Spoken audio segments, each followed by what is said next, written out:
Very good evening. On behalf of myself, all my colleagues from SCI, I once again extend a very hearty and warm welcome. This is the right occasion. The result of the first quarter has just come out today. So we thought we'll have this evening with you to present that and a very short general presentation on SCI. SCI, as most of you know, share its date of birth with the father of the nation, because on October 2, 1961, we were formed through merger of Eastern and Western Shipping Corporation and came into our being in our present avatar. Now, right on this occasion, let me mention that since we were formed 2nd October 1961, we have decided to embark on our Golden Jubilee celebration from 2nd October this year, 2010, culminating again in a final function 2nd October 2011. The inaugural of our Golden Jubilee celebration will be at the hands of Her Excellency the President of India in Bigyan Bhavan on 2nd October 2010. And we have got confirmation not only from our Honorable Minister, but Honorable Minister of Finance, Honorable Minister of Petroleum to also grace the occasions.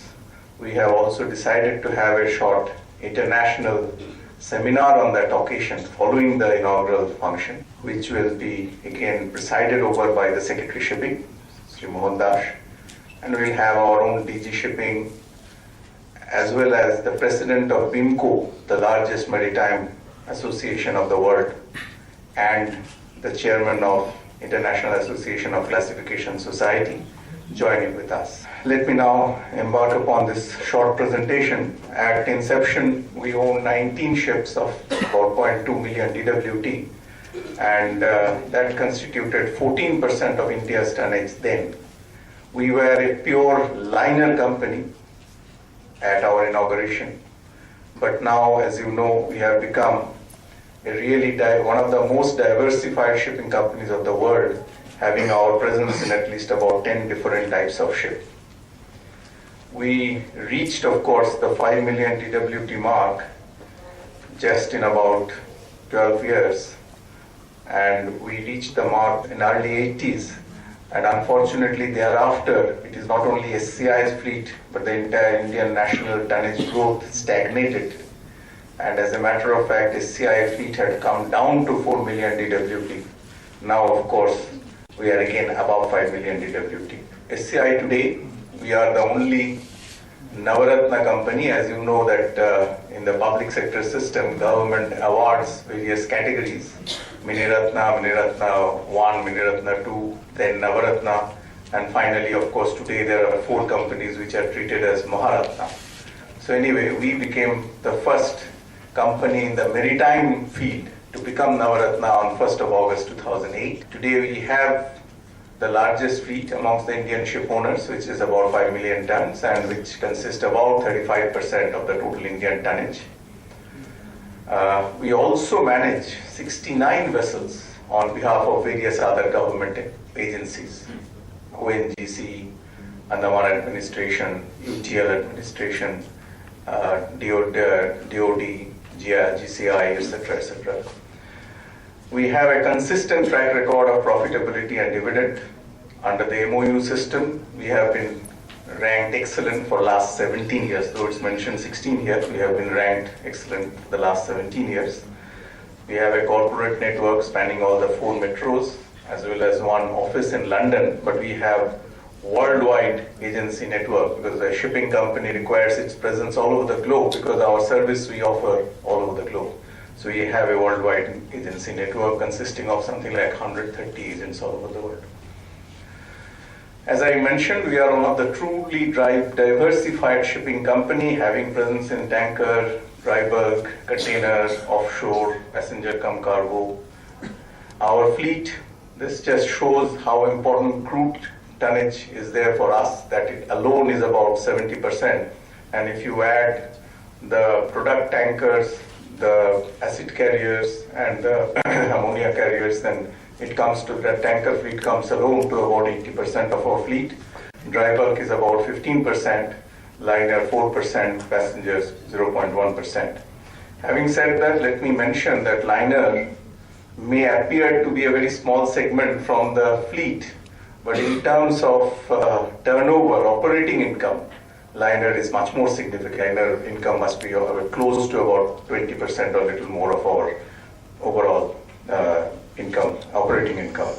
We have 29 ships on order, 1.72 million DWT, close to about $1.5 billion. And we have plans to acquire about 30 plus vessels under the current 5-year plan, 11 5-year plan. That means the orders of another 30 odd vessels we hope to place before March of 2012. Our joint ventures, of course, the oldest joint venture, as many of you know, is the Irano-Hind, which dates back to 1975.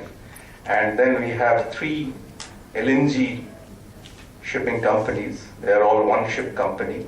We are the first and till date only Indian shipping company having a presence in this so-called technologically more sophisticated niche market segment of transportation of LNG. We have another joint venture, SCI Forbes, with Forbes Gokak on 50-50% basis. And this company has 4 chemical tankers owned and operated by the company. SAIL SCI Shipping Private Limited has just been formed for the purpose of basically transportation of coking coal on account of SAIL. And we hope that very soon this company will be owning and operating bulk carriers for transporting coal predominantly from Australia to India. The alliances in the container sector, MSC, Mediterranean Shipping Company, is the world's second largest container ship owner and operator. SCI Financials, we have an authorized capital of 450 crores, subscribed paid up capital 423.5 crores. Our reserves and surplus is 5,913.55 crores. Gross block is about 8,900 crores. Net profit for 2010, as you all know, was close to 377 crores, on which basis the EPS on a face value of share of rupees 10 was 8.90.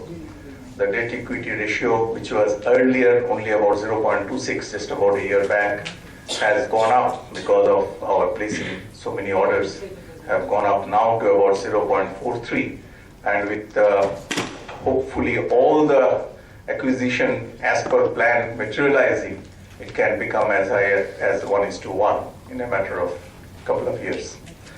The shareholding structure, Government of India holds 80.12%. The LIC is the second largest shareholder, holding more than 10%, but that is all clubbed under the mutual funds, banks, FIs, insurance companies is 13.04. FIIs, they have about 2.28. Private corporate bodies 1.41. And actual public holding is quite low. It's only about 3.15%. And I once again thank you for kindly making it this evening.